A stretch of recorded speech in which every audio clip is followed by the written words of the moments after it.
All right, great. So we're going to start. And so like I said, this webinar is the second installment in hopefully a 5-part Senior Intern Webinar Series.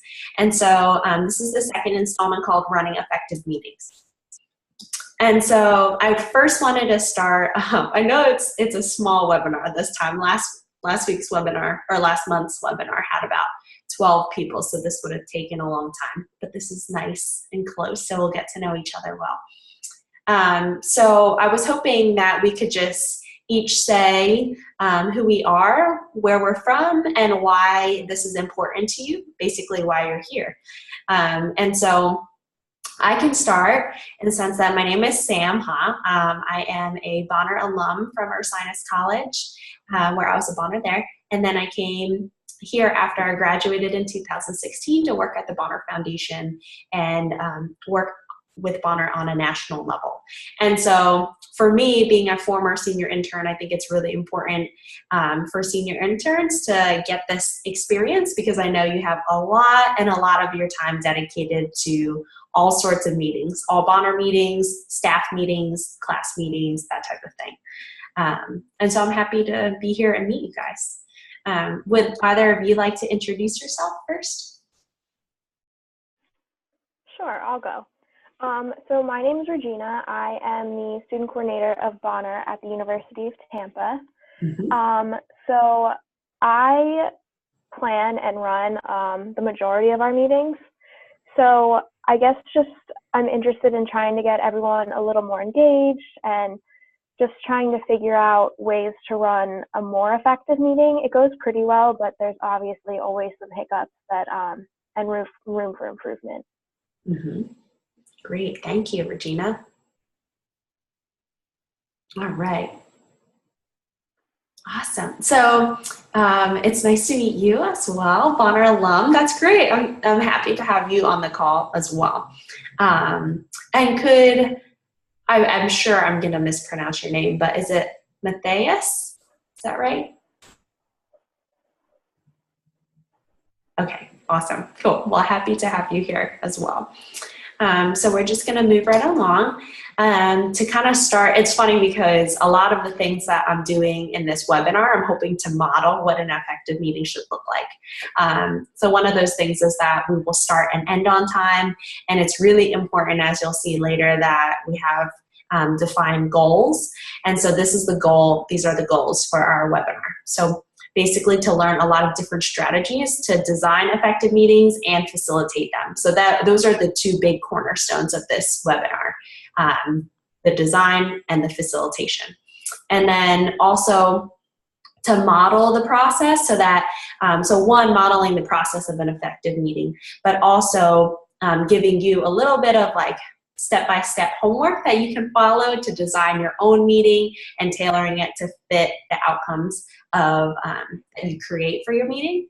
Hopefully you will leave being able to apply the knowledge you gained in this webinar to the wide variety of meetings that not only senior interns like facilitate and design, but all of these skills that will apply to any of your future jobs or any of the different roles that you play post-grad.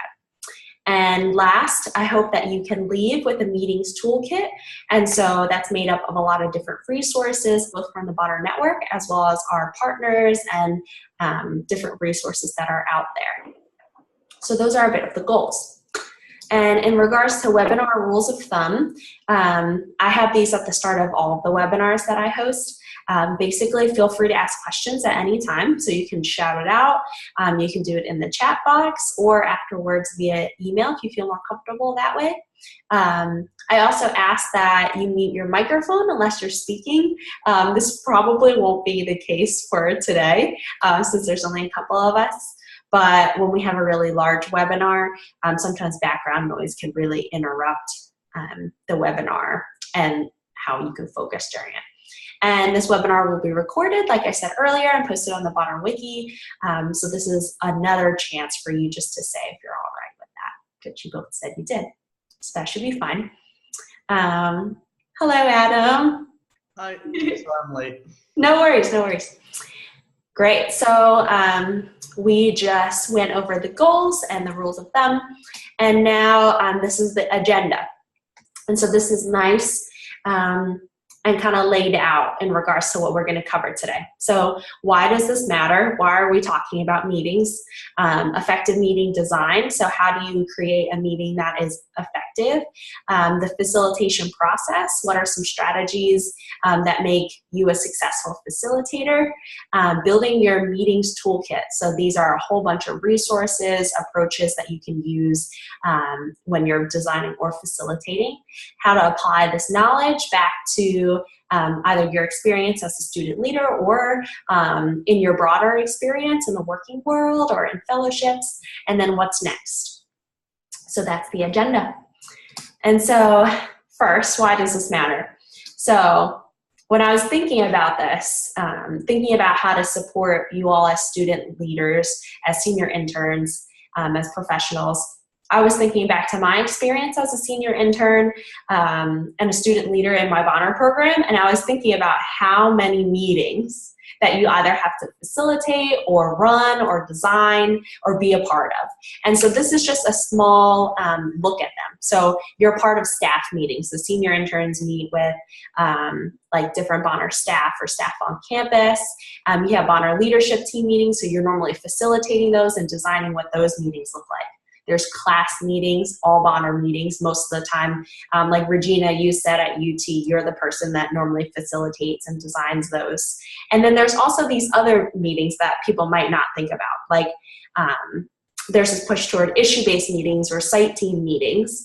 And basically how I'm defining meeting is when individuals are convened together for a common purpose. And so those will be the intended outcomes. Hopefully we can shape them. One-on-one meetings, these can also be applied toward those, and project meetings. So many of our students just came back from Bonner Congress, where a predominant focus is the Ideas to Action project. And so I'm sure as students come back, they also have these project meetings. So not just about that, but other projects as well. And so that's kind of the idea, that you're in these meetings all the time, that it's important for you to be able to design them effectively as well as facilitate them effectively, and also have as many resources as possible to be able to support you in this process. And so I kind of talked about a little bit about these in general, but we call our training and enrichment. Training and enrichment is like our training calendar, so class meetings make up your training and enrichment calendar. So we've seen that having these meetings are really important and add value to the Bonner and college experience, because they provide a lot of skills and leadership training that students really find helpful and really become a cornerstone of the undergraduate experience. So meetings are obviously important, but we also know that meetings sometimes go on forever, sometimes they're not effective, and they're also inevitable. So even after you graduate, Matthias, I'm sure you could speak to this too. Even after you graduate, you will have meetings for the rest of your life, basically in anything that you work in. So it's also a really useful tool both now and after you graduate. So if meetings are done right, they can be really effective tools to be able to share knowledge and create a vision together, to complete tasks. So there's a lot of different ways that a meeting can be really helpful. And if it's not created, if it's not designed well and not facilitated well, it can also breed a culture of disinterest, lack of intentionality, and wasted time. And so I definitely feel all of these on a personal level, both as a student and as a working professional now. And so hopefully that kind of gives a little bit of context as to why we're having this webinar in the first place. So next, the first thing that we're going to talk about, like I said, is kind of in two big pieces. So one is effective meeting design. How do you create meetings that are effective? And so these are a couple key things to think about. So an effective meeting has to have a very clear purpose. So you'll see as we move through the effective meeting design strategies that every single one of them focuses first on creating an agenda that has intended outcomes. So what are your goals? And then next, It's how are you going to achieve those goals. So make sure you have a plan and an agenda so that people know what they're expecting when they come into the meeting. And all of this together, the purpose, the agenda, the plan, helps really convey clearly what you're trying to do so that everyone is on the same page. And once everyone's on the same page, they can feel comfortable, welcome, and engaged. So they know what's expected of them and they know what to expect of you. And then hopefully an effective meeting at the end will have something, will have a tangible thing that you leave with. So something is accomplished. So there's 4 basic types of meetings that I'm going to talk about today. So one, it's the top left. It's plan and carry out events and programs. So this is a meeting where you come together to plan a potential event or something like an actual tangible thing. The next to the right is build collaboration. So you can have a meeting to bring people together so that you get them on the same page and get them working together. Another type is shared vision. So you're bringing people together to craft a vision for what you're trying to achieve. And last, co-construct knowledge. So coming together around a central topic so that you can help each other learn and grow. And so these are 4 types of meetings, and you may have heard me say it a little bit, but there's generally 2 types of outcomes that come out of these meetings. So one is knowledge. So it's, I have the bullet points under there. It's like awareness of, say, here, I have some on the purple on the left as an example. So you can leave a meeting with a shared understanding of the benefits of participating in a service coalition. So you can leave with knowledge, so that can be the outcome that you're working toward, or you can leave with a product. So you're coming together for a decision, to create a decision and action plan, or you're coming together to create a strategic plan, or you're coming together for a central agreement. So those are 2 kinds of outcomes that are not exclusive. Like you can come together for both of those things. A lot of the time they are actually things that overlap and intersect. But those are 2 broad like buckets of outcomes to keep in mind. And so this is kind of how it's going to be structured for the next 4 slides. So I just talked here about the 4 types of meetings and here about 2 different kinds of outcomes. And the next 4 slides are going to go through those 4 different types of meetings and have an agenda that goes with each of them, a sample agenda. So hopefully that will be helpful. So the first is talking about building collaboration. So this is one of the meeting types. So these meetings might be to bring people together so that you can form those initial relationships for people to work together. And so this could be having people from different organizations come together. So this is the example I use. So maybe you're trying to form a coalition of students who are engaged in service on your campus. And so like I said here, it's like facilitated by Ben Bonner, who's like a Bonner Scholar student. But you could also include someone from Greek life, from student government, from athletics. And so the way that this meeting can bring them together. And so a couple of key strategies in building collaboration is allowing time for people from each of the organizations represented to talk about it so that 1, you can learn from each other. So that's one thing, knowledge. And then 2, use your agenda to kind of help create the framework for collaboration in the future. So talk about your agenda will have discuss hopes for collaboration, build a sense of teamwork and trust. So how will you do that? Like maybe using an article about mentoring models and then having all of your participants talk about it and have reflection about it.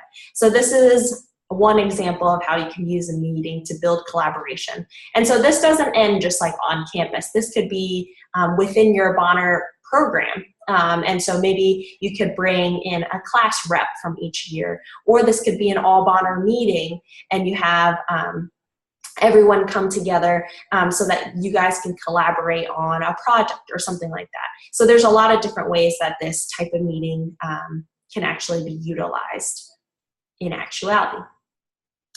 So 2, another type of meeting is co-construct knowledge and goals.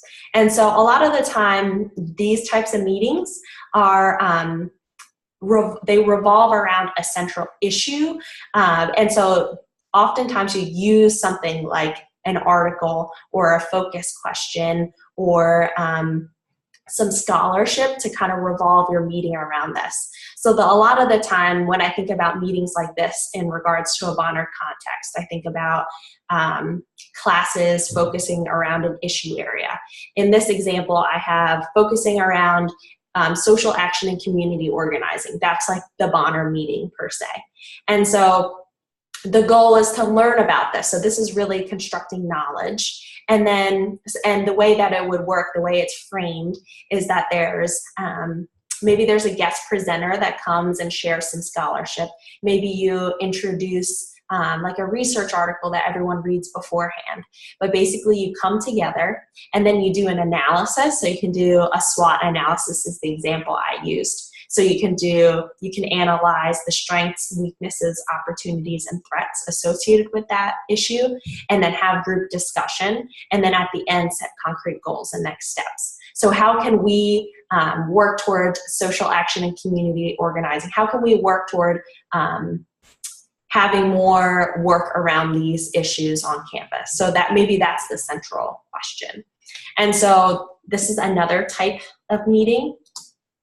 The next is plan and carry out events and programs. So I use the example of ideas to action. And so this is really a meeting where you bring together leaders and help kind of launch a project or a program. And so it's really like generating energy and delegation around it.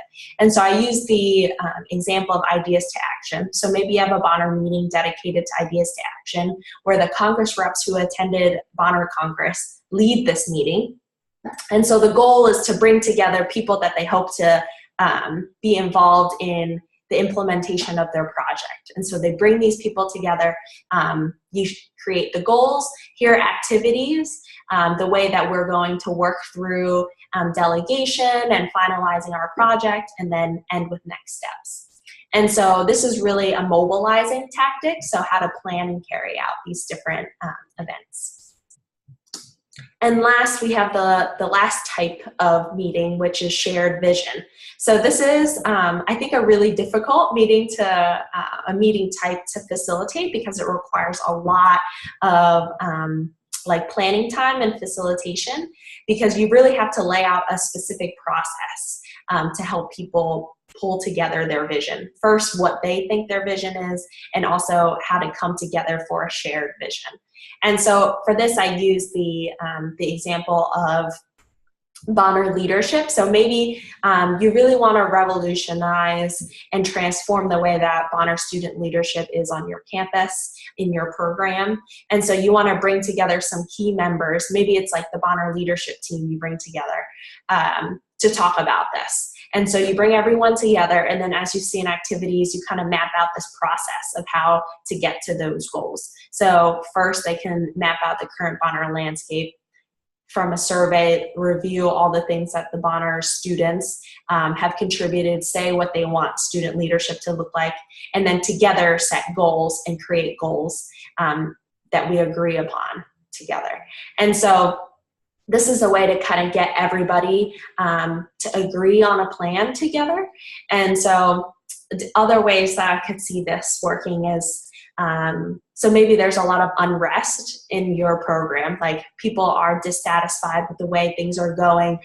You can host like a forum where you can come together to figure out what is like a fair consensus vision of what the Bonners want the program to look like.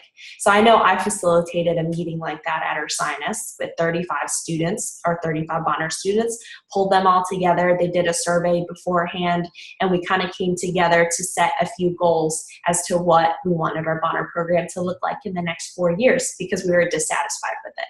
And so there's a lot of ways that this is stemmed from real Bonner challenges.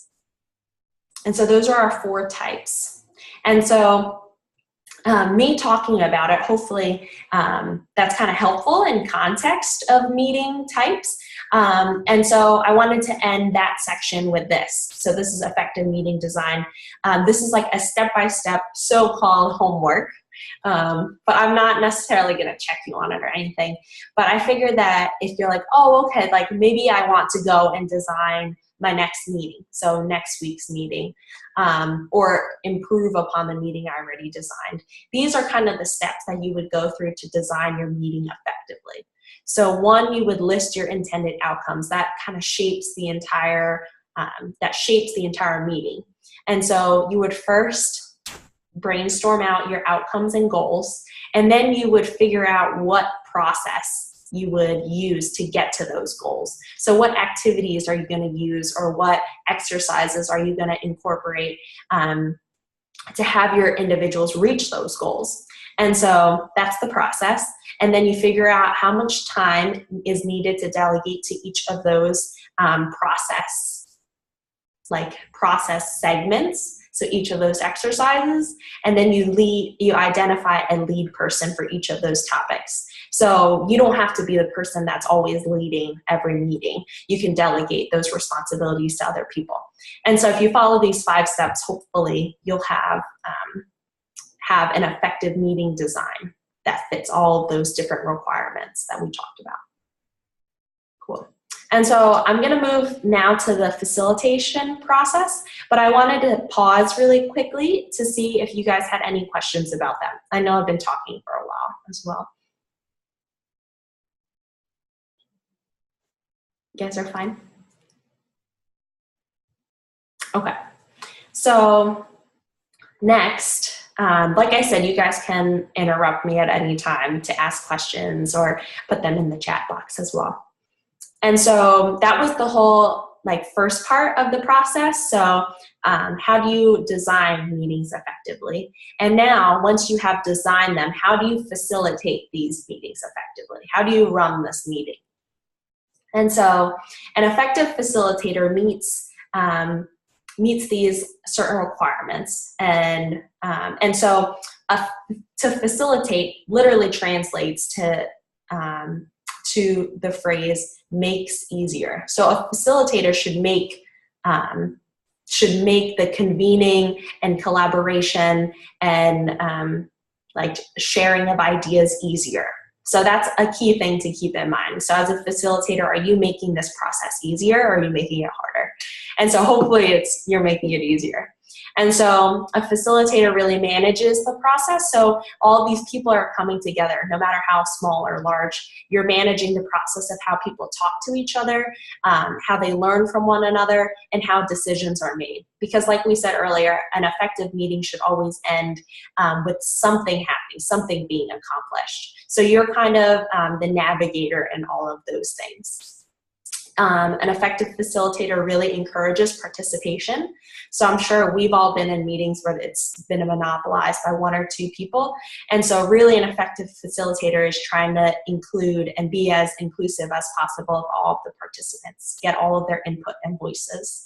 And last, the facilitator really sets the tone and mood for the meeting at hand, and also helps to maintain focus so that it doesn't get unwieldy. And so those are a couple components of effective facilitation. And so when we're talking about a facilitator mindset, facilitators should think about these 3 things. So a lot of the times we've been talking about outcomes, goals when you're designing meetings, but that's not the only thing that you have to think about when you're a facilitator. You also have to think about, so you start at goals. So what do you want to get out of this meeting? What do you want participants to either learn or take away or come out of the meeting? But you also have to think about how to do that. So what's the process? And so that also connects back to design. It's like, how are you going to get individuals and participants to reach those goals? And then last, it's also thinking about the relationships. You have to be aware of the fact that you're also setting the tone and kind of the environment of the meeting. And so it's also important to think about how each individual's perceptions and dynamics play with one another. And so it's important for you to like affirm each person and also kind of pull the attention away from people who can like dominate the conversation. So you're also a balancer of relationships and like people dynamics. So these are the three big things that you should keep in mind as a facilitator. And so these are some of the questions that you can ask yourself to evaluate whether or not your meeting was effective and if you're an effective facilitator. So these are some of the questions you can ask yourself. Was the process inclusive? Do team members feel supported? Were the results high quality? So things like that, things to keep in mind. So thinking about facilitation and this process, the first thing that you should do in a meeting, in any meeting, is set the stage. So it's kind of the stage, I guess there are 4 stages of setting the stage. And so first is presenting basic information. So making sure that they know who you are. Most of the time they do already, of course. But really this is important when you're setting the context. So why is this important? That was one of the first things that we covered in this webinar. So why are we meeting? Why is this important? What are you trying to get out of it? So what are the goals? And how do the goals fit into the larger framework? So say you're meeting for like ideas to action project, but really why is the ideas to action project important? How does that fit into your broader framework? And then going over the agenda so that everybody knows what to expect and so they don't get super antsy as well. They know what's going on. Next, establish ground rules. So this depends on what type of meeting you're having, what type of conversations you're having. Sometimes you need really strict ground rules, like if you're talking about issues of diversity, a lot of the times that requires a lot of vulnerability and a lot of risk. And so there's often a lot more ground rules for that, but it's always good to have ground rules like no one speaks twice before everyone speaks once, if that's something you want to work on, or just like a general rule of respect. So those different rules, what do you want the mood and tone of the meeting to be? So that's the second step. The next stage would be clarification. So make sure along the way that everyone is on the same page. So ask if anyone has questions, does this make sense? And really give time for people to think about that and then ask you if necessary. And then last, check for agreement. So look around to see if they're listening. And so really when you're asking them clarification questions, do they really know what you're asking? And make eye contact with them. And so that kind of sets the stage for your meeting. And now when you're thinking about the facilitation process, you're going to think of it kind of like a funnel. And so this is the general outline that works for most meetings and works well. And so think about it as this funnel effect. So, oh, Christy, I'm on a webinar right now. Sorry. We have an intercom system in the foundation, so we're always talking to each other like walkie-talkies. Anyway, so there's this funnel effect where you generally open your meeting open, like it says there at the top of a funnel, where you have this is a lot of brainstorming, a lot of open-ended questions. And so you really open it up so that all the ideas are out there. And then by the middle, hopefully you narrow it. So you use some type of process to be able to narrow it down. So you have for every meeting, you create these goals and outcomes. It's like you narrow down to getting closer to those goals and outcomes.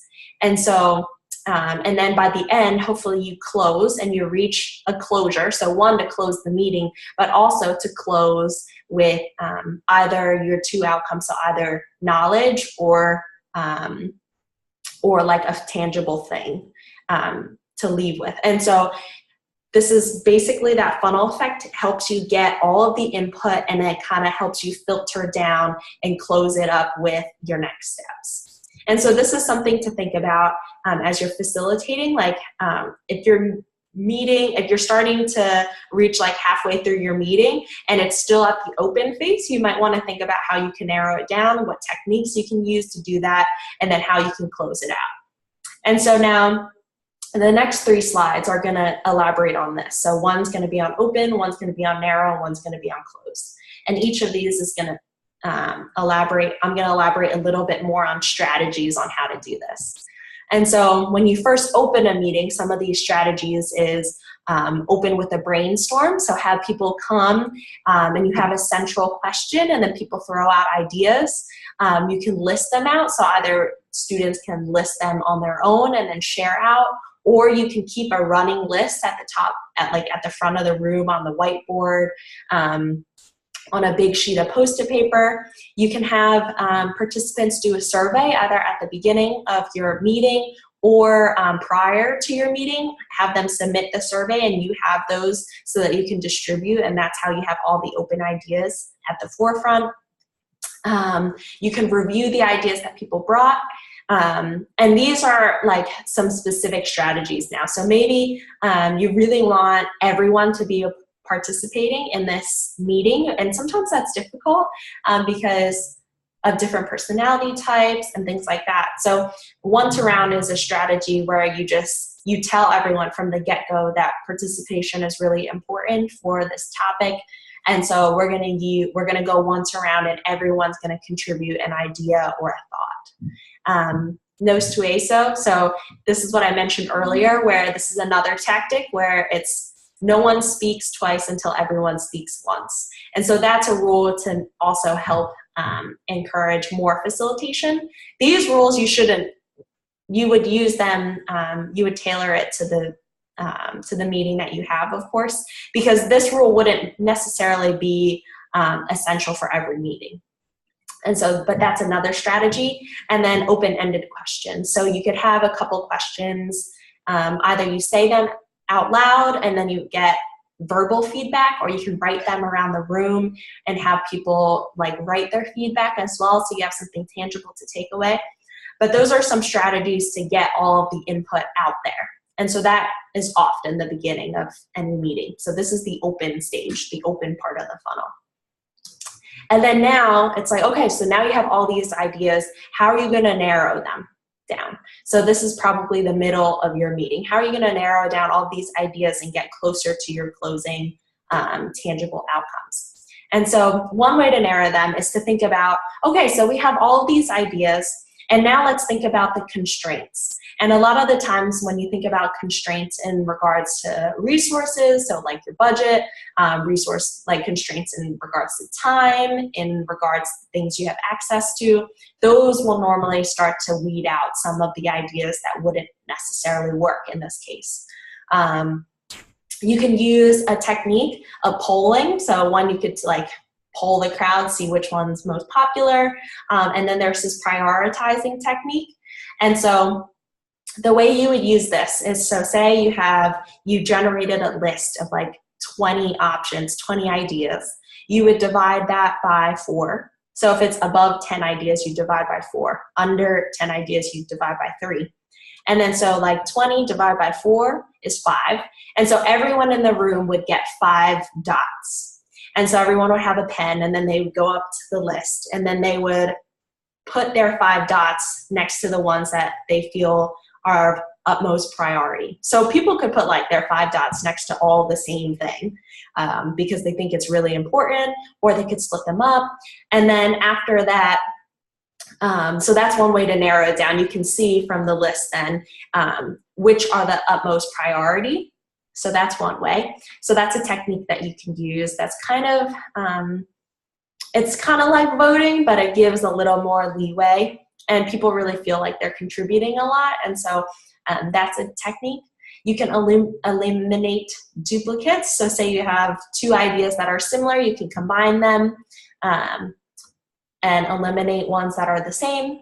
You can vote. So everyone can raise their hand. So it's similar to polling. You could do it an anonymous vote or a non-anonymous vote, or a consensus process. So you like work together to pull together like ones that are the same, or pull them into themes that everyone can agree on.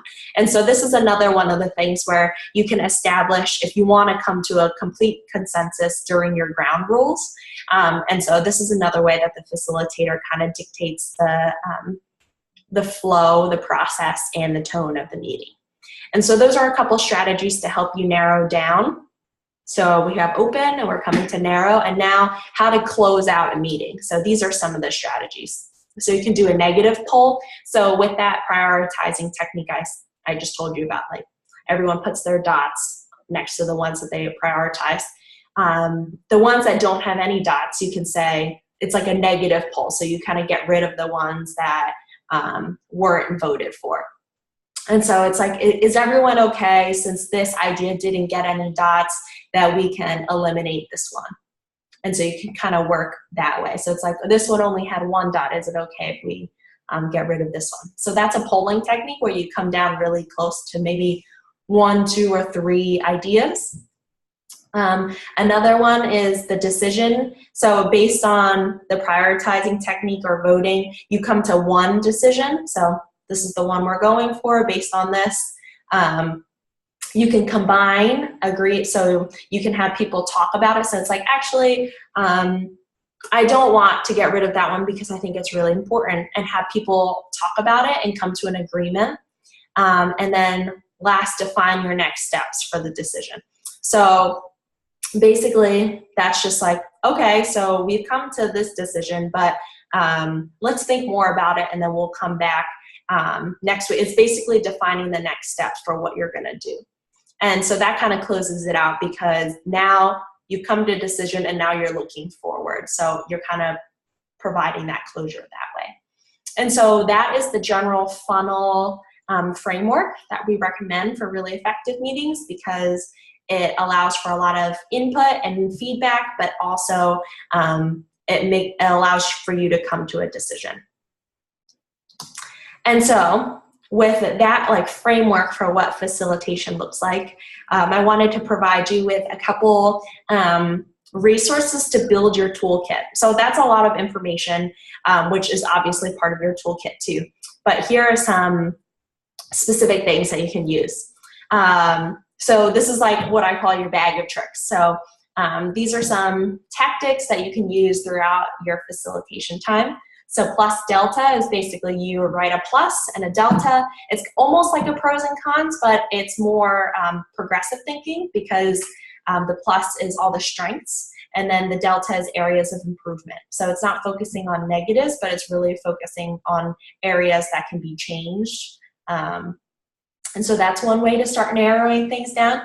Fist of 5, that's one way that you can kind of poll to see how people are feeling. So it's like, okay, so an example would be, how are you all feeling about this session? 1 means really awful, and 5 means awesome. And so when you go 1, 2, 3, and everyone puts up their fist, and then they put the number they're feeling at.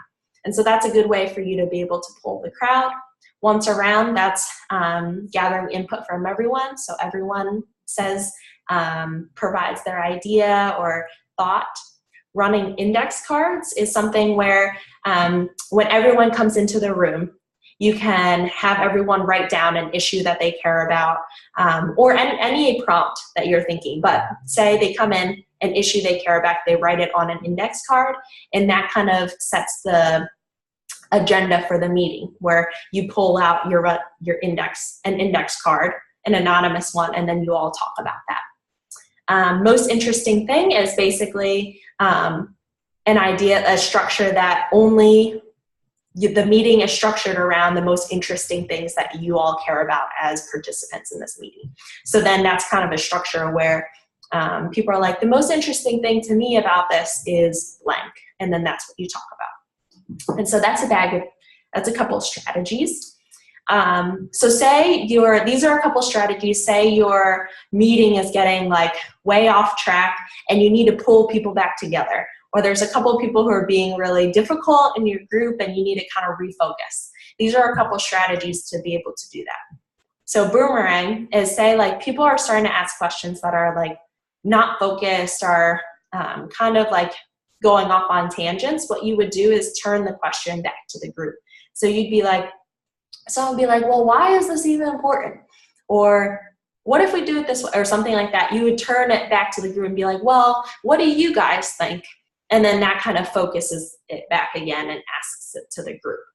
So grounding and the ground rules, that's pretty self-explanatory. So if you set ground rules, then you can bring it back and be like, that statement actually wasn't really what we agreed to during our ground rules, so let's reiterate those and move forward this way.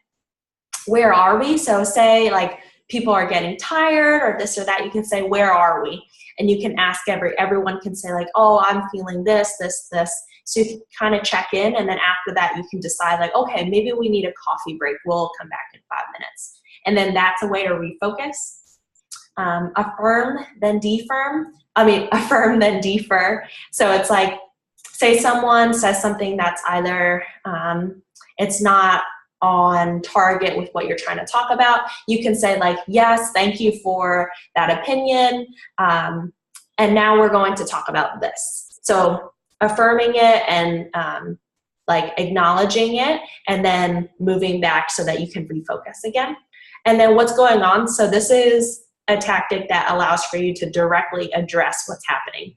So say maybe you're talking about something a little contentious, you can say, well, what's going on here? And then have people talk about like, well, this is contentious because race is a really difficult thing to talk about, and I think it's kind of offensive to say this, this, and this. And so then that's a way for you to get everything out in the open so that you can refocus the conversation and either re-ground it in the ground rules. So these are a bunch of different tactics that you can use to get your meeting back on track, back onto your like moving toward the outcomes that you're looking for. So those are a couple strategies. And then I wanted to share two other tools that we use outside of the Bonner frameworks too. So a lot of those tactics have come through like our facilitation trainings, things like that. But liberating structures is a really cool tool. So basically, you can find more information at liberatingstructures.com. But basically, it's simple structures that really make it easy to include everyone, and kind of their motto is to unleash everyone in shaping the future. So there's a lot of different techniques that people use to facilitate meetings, but liberating structures provides 35 alternative approaches that kind of help gather input and get people to work together. And so this is a screenshot of their different approaches. And so they have like things like a what to the third. It's like what, so what, now what. So that's a framework that you can ask. So it's like, say something happened. So they're like, okay, so what happened? So what? So like, it happened, what does that mean? And now what should we do? So that's a framing structure that you can use. 1, 2, 4, all. That's a structure that's like everyone, so maybe you have a central question, everybody works by themselves first, so 1, then they share in pairs, 2, then the pairs pair up, 4, and then you come together as a full group. So that's another structure that you can use. And so there's 35 different ways that you can do this type of facilitation. So it's all these alternative approaches. That's really helpful, especially if you're trying to like liven up and change up your ordinary meeting structures. So next I wanted to talk about open space technology. So this is actually, OST has been around for a really long time. And so basically it's a method of, so we've been talking about how like meetings, we need to have an agenda, and it has to be prepared ahead of time, we have to design it. And this open space technology still calls for an agenda, but it's revolving around the idea that it's open and everyone contributes to it. So it's a simple method that convenes individuals around a central topic. And so basically you convene people, so it can be from 5 to 200, 2,000 plus people. You convene them together, and the first hour that you all are together, you're all sitting in a circle around an open space. So that's the central of it. Open space, you're all sitting together in a circle, and everyone shares out what they want to talk about. And so in that first hour, everyone gives out like their ideas, and then there's like designated rooms and times that people are in those rooms. So it's like workshop spaces. And then And so everyone contributes an idea, and if they feel like they want to lead a conversation on that idea, they sign up for a workshop. They're like, okay, I'm going to lead this workshop. And so together within that first hour, everyone that participates creates the agenda, creates all the workshops that they can go to and talk about. And then from there, they freely move across and into all the workshop spaces. And so it's really based around this flexible meeting. And it can last anywhere from like a full day to like 3 days. Like I said, it can range from 5 to 2,000 people. So this is another structure of facilitation that you can use. And so it's really based on 4 principles. So whoever comes is the right people. So you invite people to come. Whoever comes are the people who really want to talk about it. Whenever it starts is the right time. And so that first hour is important. So it's like, it's the first hour, but it doesn't have to be just an hour. And it's supposed to last however long we want it to.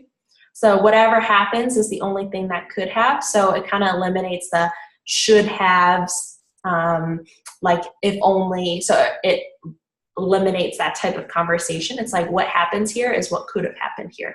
So it focuses on the now, and then when it's over, it's over. So when it feels like it's fizzling out, that's when it's supposed to fizzle out. So it's really working around these like open and flexible principles. And then it also relies on the law of 2 feet. So this is basically saying that if any time you feel like you're not contributing or learning, then you should use your own 2 feet to move somewhere where you feel like you are. And so it gets rid of that notion that you have to stay in a workshop if you feel like you're not going to be able to learn from it or contribute to it. So it really creates the space where people are moving around, and everywhere that they are, they're there because they really want to be. And so there are definitely some conditions for when this would be the best like facilitation technique. It's generally when you have like a really complex issue that you need a lot of input on. And so if you want to read more about it, I included all the links to it as well. But that's another resource that you can use. And then last, a lot of the information that I've been talking about now, I'm going to post it on the Bonner Wiki afterwards, especially all those tactics that I've been talking about. I'm sure if you want to use it, you want to go back and actually read about how it works.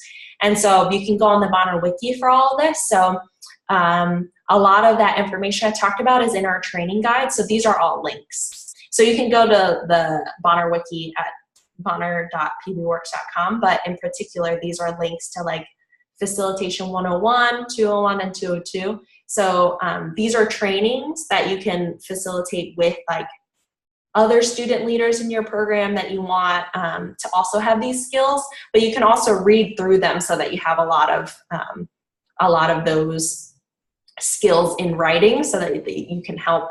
It can help you facilitate. So that's one thing that you can use. And then also we have these other pages, so like training calendars. So when you're creating your meetings, it's like you can also use our pre-made trainings, like in all of our trainings that are already created for you. They're created with these things in mind. So you can adapt them or use them. And so you can find all of those here. We have like over 75 different trainings you can use. We have the Senior Intern page and the Student Leadership Hub. And so our Student Leadership Hub is basically an annotated version of our wiki because it's very large and expansive. And the Leadership Hub is basically links to the wiki about all the topics that would be pertinent to you as student leaders. The Senior Intern page is resources that are pertinent to you as senior interns in particular. And so this is another thing that you can add to your toolkit. And so that kind of concludes like the tools part of it. And so just to bring it all together, how can you apply this knowledge? It's just to think back about these different types of meetings that you're a part of, that you're leading, facilitating, designing, and think about how you can incorporate these tools into each of these meetings. And so that's kind of like the ending question I want to leave you with.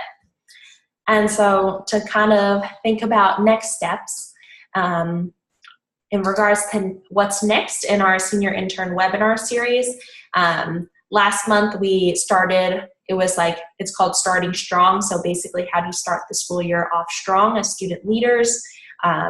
what resources are available to you at large, what does your role look like across the network. This was running an effective meeting, and hopefully we'll have 3 other webinars in the spring, one that targets Bonner recruitment and selection, so strategies to recruit the best Bonner class that you can. What's next? So I'm sure obviously senior interns are mostly senior, so what's your next step? How can your senior intern position and the skills that you've gained help you in your next step? Also, like, if you're looking for a career in the Bonner network, it's like, how do you get connected to those? And then last, in March, passing the baton. So as student leaders, how do you transition your leadership effectively to the next student leaders? What can you do to make that smooth and effective? And so that's what I have for you all. I am trying to be mindful of time, so it's 3:56. So start and end on time, so that's something that's important. But I wanted to encourage you all, if you have questions, please feel free to reach out to me. That's my information. But also feel free to shout out any questions you have now. Do you guys have any questions right now?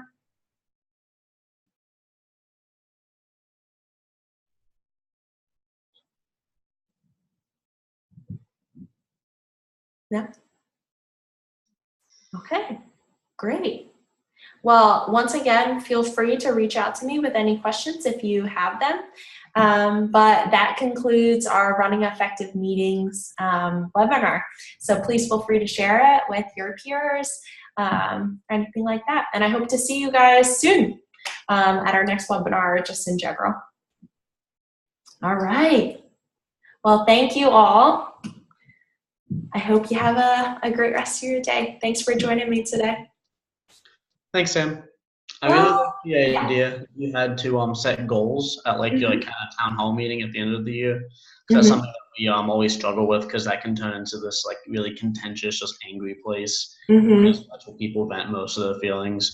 So I think focusing on moving forward and goals, like we've already implemented, like if you have a criticism, you need to have a suggestion. But I think like rallying and centralizing and then voting on those goals would be a really good idea. So, yeah, and I've done that before too as like a participant, and because sometimes you're talking and then you just kind of talk in circles, and so like, okay, it's like you have these 5 dots to put, it really makes you think about what you prioritize and what the group's priorities are. So I definitely, hopefully it works for you. Yeah, all right, I'll let you know. Cool, definitely keep me updated. All right, well, thank you all. Goodbye. Bye.